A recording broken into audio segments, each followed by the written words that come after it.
안녕하세요. 고1 강신영입니다. 여러분은 밤하늘을 보다가 갑자기 환한 빛을 내는 별이 휙 하고 떨어지는 것을 보신 적이 있으신가요? 오늘 저희 발표 주제는 바로 이 별똥별입니다. 저는 오늘 별똥별이 무엇인지, 유성체와 유성우는 무엇인지, 별똥별의 기록에 대한 역사, 그리고 제가 본 별똥별에 대해서 설명해 보려고 합니다. 별똥별이 무엇일까요? 별똥별은 실제로 별이 떨어지는 것이 아니라 혜성과 소행성으로부터 떨어져 나온 먼지, 그리고 태양계를 떠돌던 먼지들이 지구 중력에 의해서 대기를 뚫고 들어오면서 대기와의 마찰로 불타는 현상을 말합니다. 하루 동안 지구에 떨어지는 별똥별 가운데 맨눈으로 볼 수 있는 것은 정말 수없이 많은데요. 그중 유성이 빛을 발하는 시간은 수십 초분의 1에서 수초 사이라고 합니다. 별똥별의 또 다른 말로 유성이라고 합니다.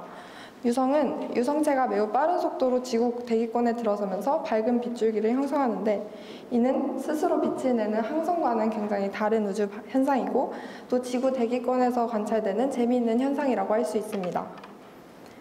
별똥별이 다른 말로 유성이라고 했는데, 이 유성은 유성체에 의해서 발생하는 것입니다. 그때 이 유성체는 무엇일까요? 유성체는 태양계에 존재하는 바위에서 모래 정도 크기의 작은 물체를 말합니다.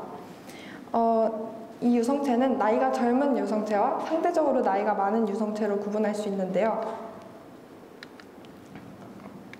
나이가 젊은 유성체는 이 유성체가 띠를 만들게 되는데, 그 띠를 우리 지구가 관통할 때 매우 많은 별똥별을 볼 수 있습니다.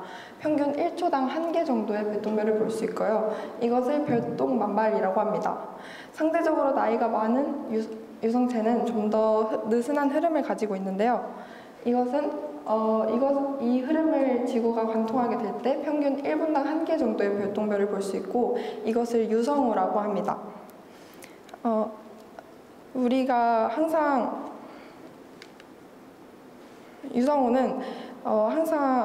유성우는 다수의 유성이 빛처럼 보이는 현상을 말하는데요. 이 유성우는 매년 비슷한 시기에 발생하곤 합니다. 그 이유는 지구가 1년에 한 바퀴 공전하기 때문입니다. 즉, 지구가 항상 매년 거의 같은 자리를 지나므로 파편이 많은 자리를 매년 또 지나게 되는 것입니다. 이때 복사점 때문에 이 현상이 일어나는데, 복사점은 간단히 말해 유성이 밤하늘에서 보이기 시작하는 부분입니다. 따라서 매년 발생하는 유성우는 항상 별에 대해 비슷한 위치에 대해 복사점을 가지게 돼서 유성우의 이름은 별자리의 이름을 따서 붙여지게 됩니다. 예를 들어 사자자리 유성우라면 사자자리 근처에 복사점을 가지고 있는 유성우입니다. 오늘날 유명한 3대 유성우는 8월에 볼 수 있는 페르세우스 자리 유성우, 11월에 볼 수 있는 사자자리 유성우, 12월에 볼 수 있는 쌍둥이 자리 유성우가 있습니다. 특히 1966년 사자자리 유성우가 분당 2,400개, 시간당 14만 4천 개의 별똥별을 쏟아내면서 역사상 최대의 유성우의 하나로 기록된 바 있습니다. 별똥별과 유성, 또 유성체, 운석, 유성우의 관계에 대해 다시 한번 짚고 넘어가겠습니다. 먼저 혜성과 소행성에서 여기서 나온 조각 먼지들이 바로 별똥별과 유성이고, 이 유성이 하나가 아니라 다수의 유성이 되게 되면 그것이 유성우가 되는 것이고요. 유성체는 유성보다는 크고 소행성보다는 작은 크기를 말하고, 이 유성체가 지구의 대기에서 다 타버리지 않고 땅에 떨어지게 되면 그것이 바로 운석이 되는 것입니다. 이 별똥별은 언제 처음 기록되었을까요?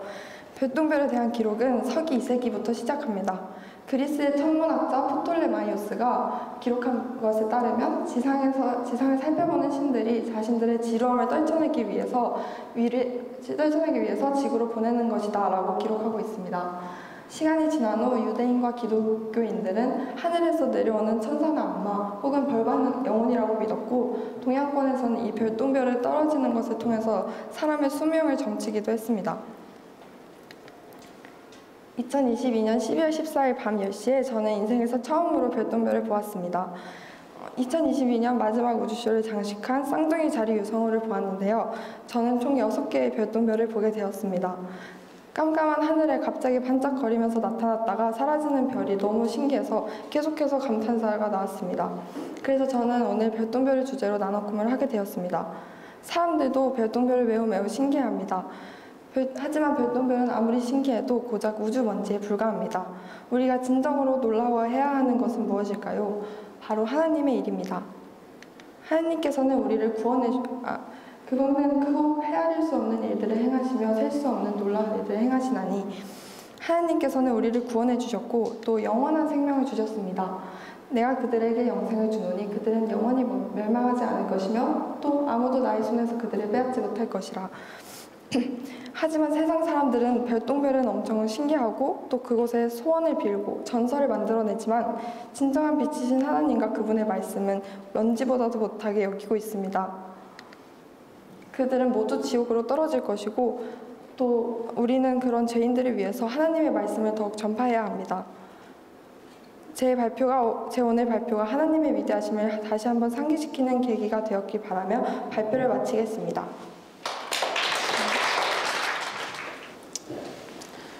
안녕하세요. 중2 권기훈입니다. 여러분, 저희 학교에서 이제 화재 경보기가 울릴 때 여러분은 어떻게 행동하시나요?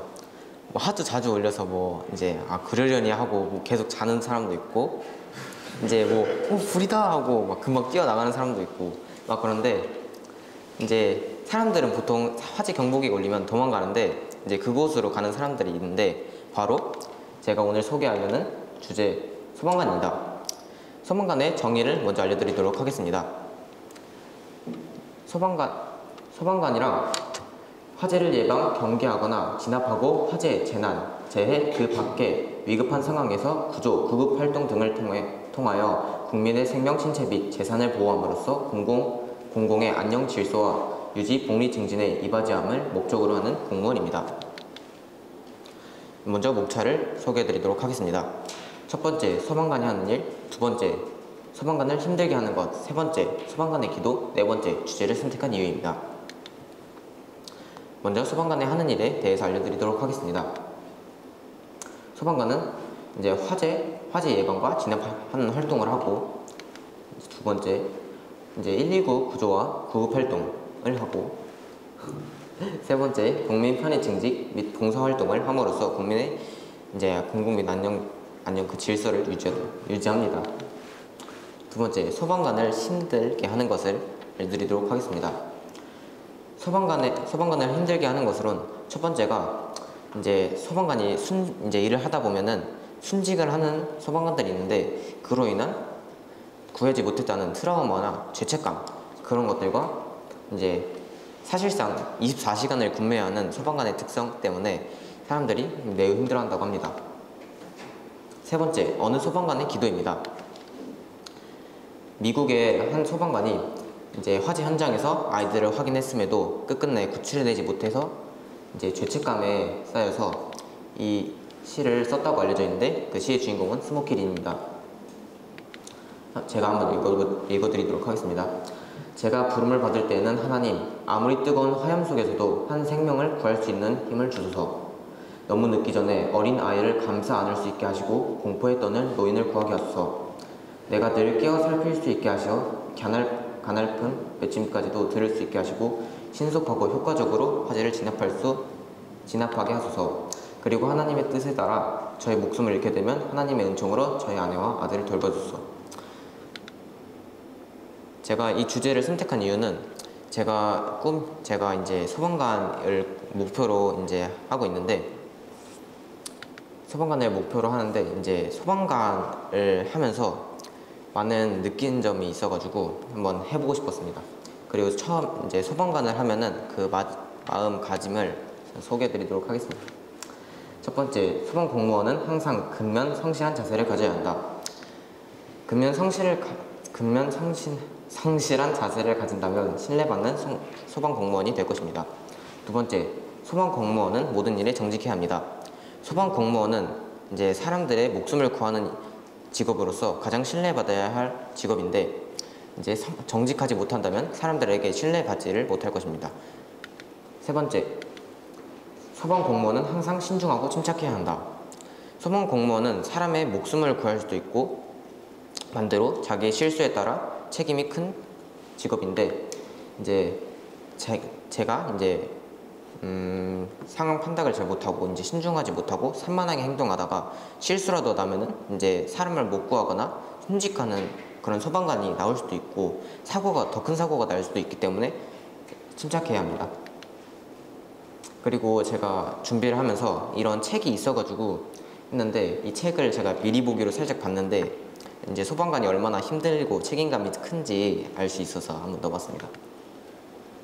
그리고 이제 소방관의 자세를 이제 다시 한번 보면서 저희도 구령할 때 그만큼 신중하고 침착하게 산만하지 않고 행동해야 한다는 교훈까지 얻었습니다. 이 구절을 읽도록 마치도록 하겠습니다. 그곳에는 그들의 벌레도 죽지 않고 불도 꺼지지 아니하느니라. 마가복음 9장 44절. 그들이 말하기를 주 예수 그리스도를 믿으라. 그리하면 너와 내 집안이 구원을 받으리라. 발표를 들어주셔서 감사합니다. 안녕하세요. 고이 김민주입니다. 오늘 나의 꿈 너의 꿈의 주제는 교통중고입니다.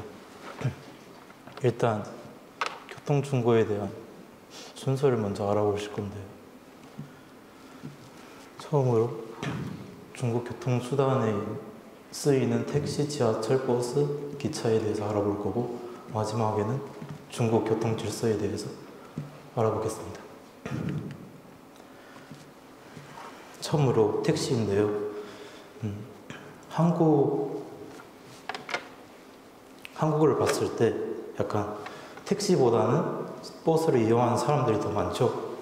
그런데 중국은 그 반대로 버스를 이용하는 사람이 별로 없고 택시를 주로 사용하는 편입니다. 하지만 외국인이 중국에 가서 여행하면서 택시를 타는 경우가 있는데 이제 중국 택시 기사들이 외국인 승객을 만나면 이제 목적지까지 돌아서 가는 경우가 많아요. 그래가지고 부당 요금을 좀 조심해야 되고 미터가 없는 그런 택시는 바로 내리는 게 좋습니다. 두 번째, 지하철인데요. 중국 지하철은 한국처럼 그렇게 많이 분포되지 않고 일정한 지역에만 있는데 이 지역들은 베이징, 상해, 그리고 텐진, 그리고 광저우에 있습니다. 이 네 군데에 있습니다. 다 대도시에 속한 그런 도시입니다.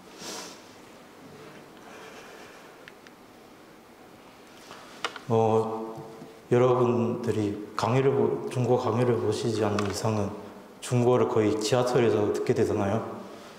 그래서 제가 제일 많이 들었던 그 중국어 한 가지를 가져왔는데 다음 역은 김포공항이라는 그런 문장인데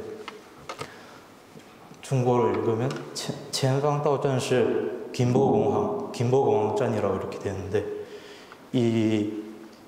약간 이런 걸 들으면서 여러분들이 궁금했던 것 같아서 제가 가져왔는데 그냥 다음 정거장은 그냥 김포공항 뜻이겠지 라고 했는데 정확하게 짚고 넘어가겠습니다.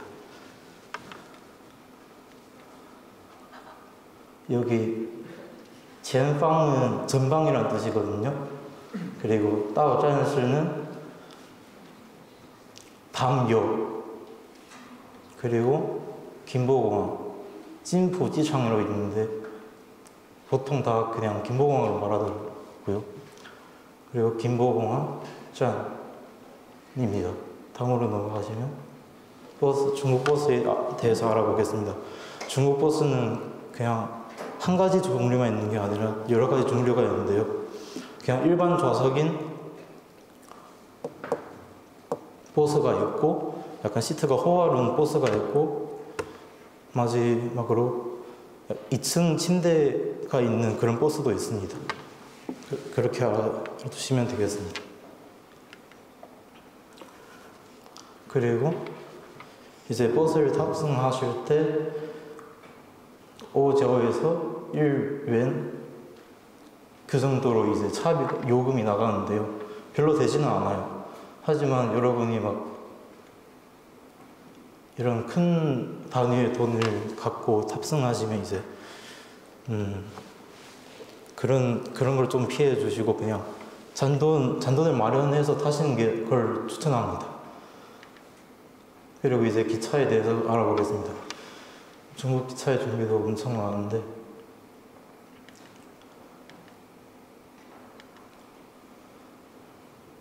이제 기차도 종류가 많아서 속도와 좌석에 따라서 구분이 됩니다.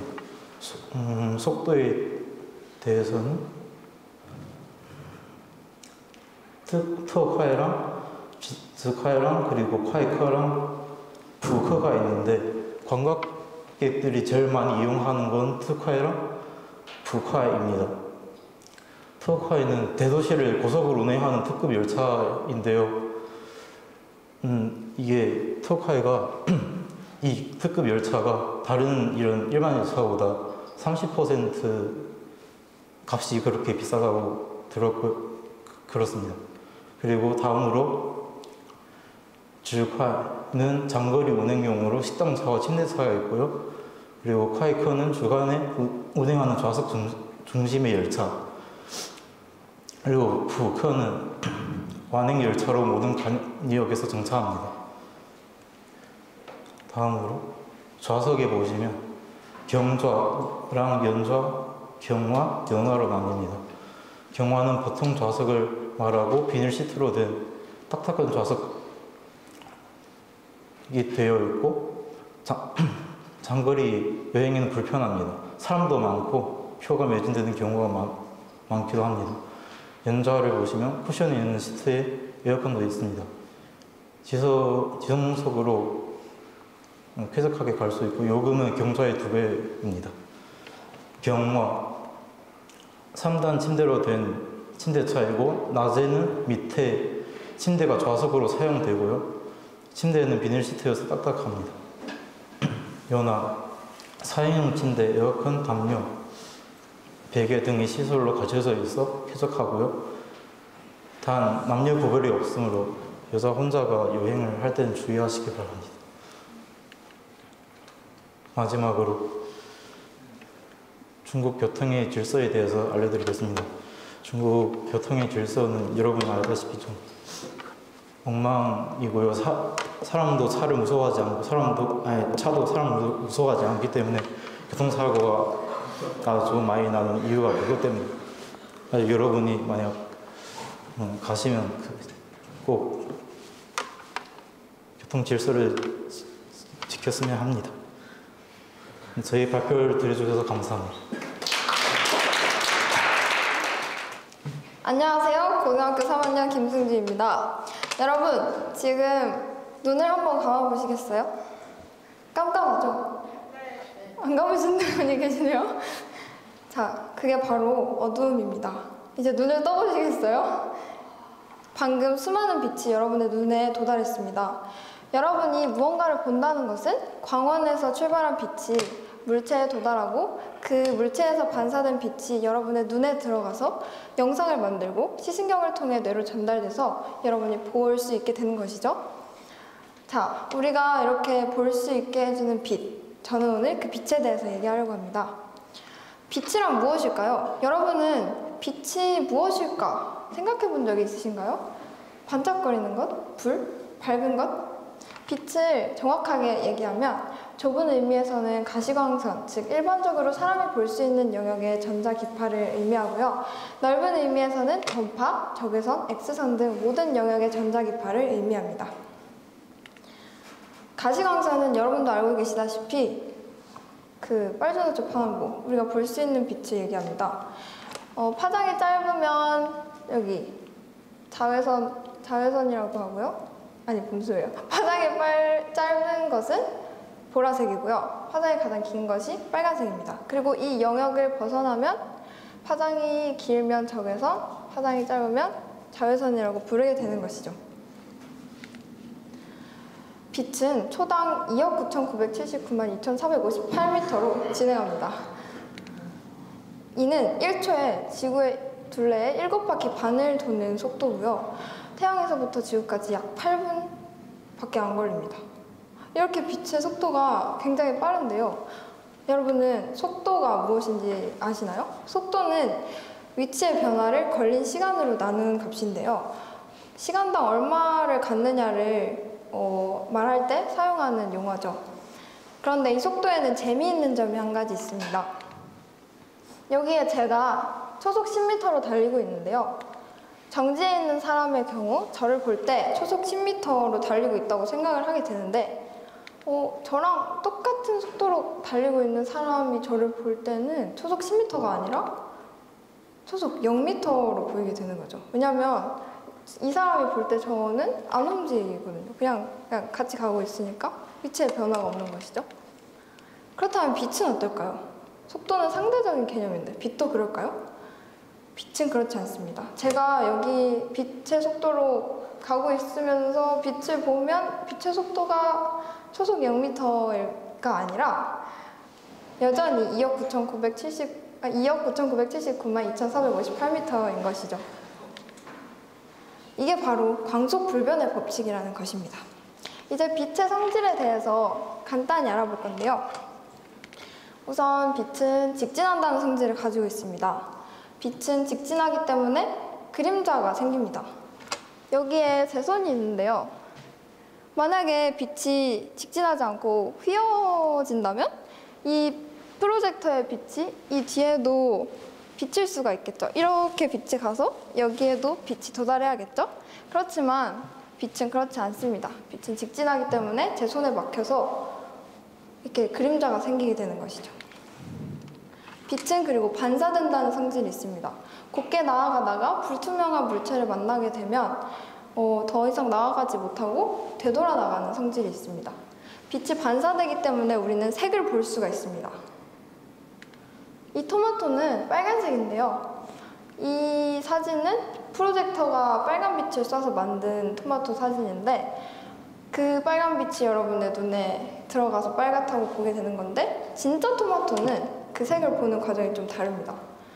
진짜 토마토의 경우에는 빨간 빛 외에 다른 빛을 모두 흡수하고 빨간 빛만 그렇게 반사를 해서 여러분의 눈에 들어가게 되는 것이죠.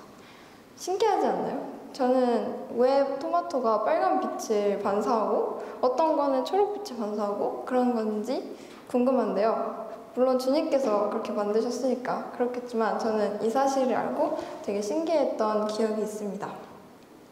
자, 이제 빛에 대해서 어느 정도 알아보았는데요.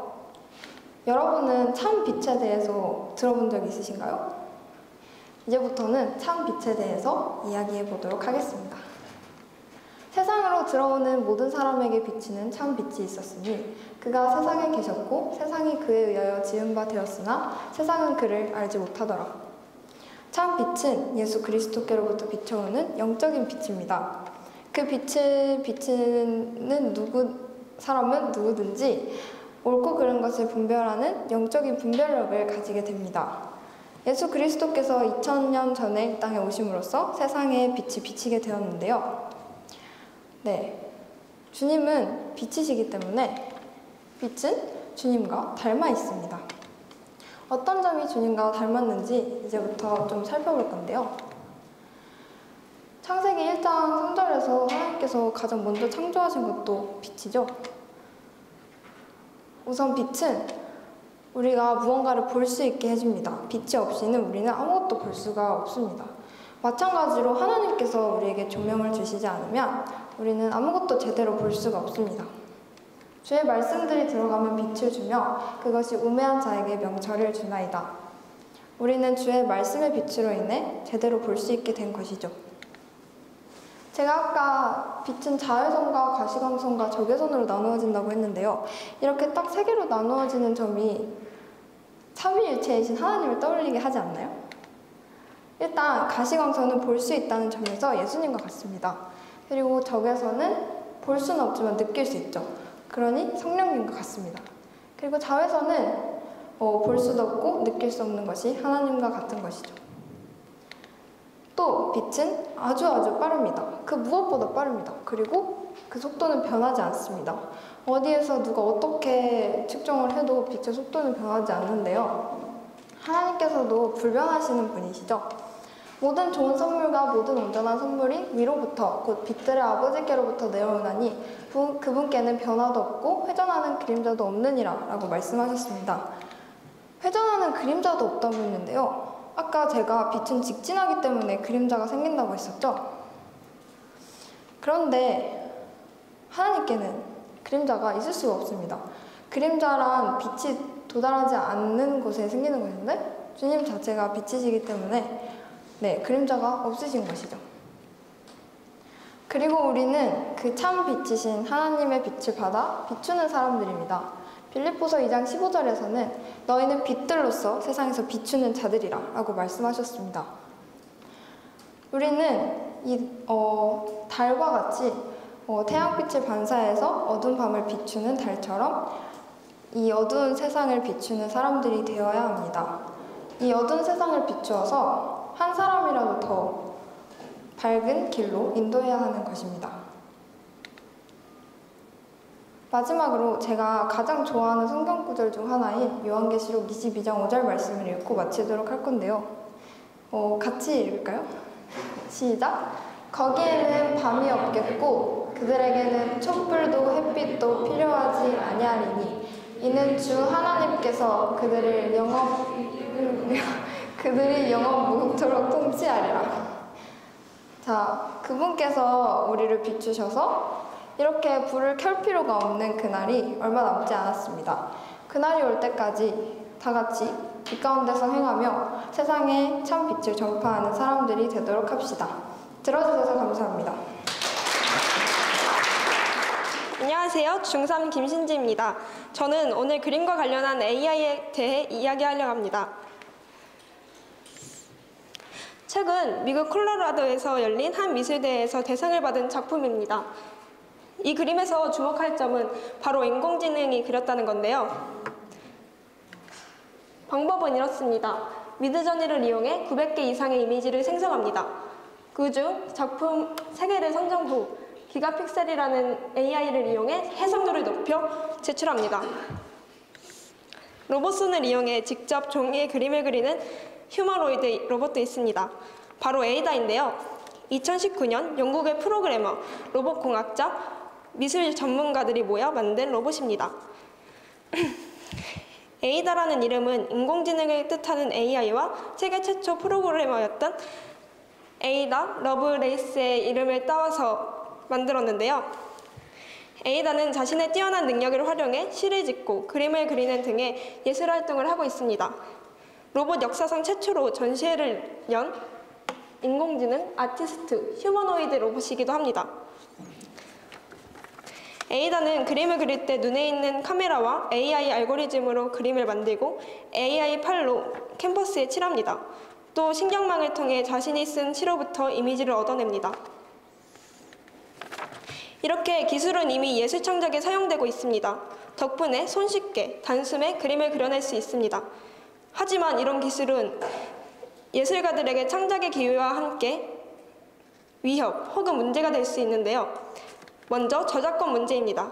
처음 보여드린 엘렌의 스페이스 오페라 극장을 AI 창작물로 볼지 저작물로 볼지 AI 사용자를 저작자로 볼지와 같은 문제입니다. 과연 AI를 사용한 그림을 인간이 만들었다고 할 수 있을까요? 하지만 AI를 붓이나 디자인 프로그램처럼 창작의 도구 범주 안에서 보면 인간을 저작자로 볼 수 있습니다. 또 자율주행 자동차도 있습니다. 만약 사고가 난다면 운전자의 책임으로 돌릴지 제작사의 책임으로 돌릴지와 같은 문제입니다. 일자리 관련 문제도 빠질 수 없습니다. 그동안 그림은 인간만이 가진 직관성과 창의성을 요구하는 일로서 인공지능이 대체 불가능한 직업으로 손꼽혀왔습니다. 그림 그리는 인공지능의 행보는 앞으로 어떤 일들이 인공지능으로 대체될지 모른다는 걸 암시합니다. 그림뿐만이 아닙니다. 만약 설교하는 로봇이 나온다면 어떨까요? 우리보다 성경에 대해서도 더 아주 잘 알 것입니다. 어쩌면 우리들이 앞으로 하게 될 일들이 인공지능이 못하는 일이 아닌 안 하는 일이 될지도 모른다는 겁니다. 베르나르 베르의 뇌에서는 이세돌과 알파고의 대결처럼 핀처 박사와 딥블루 4가 체스 대결을 하게 됩니다. 이 소설이 발매된 것은 2002년으로 이세돌과 알파고의 대결을 14년이나 앞서 상상해 놀라움을 자아냈는데요.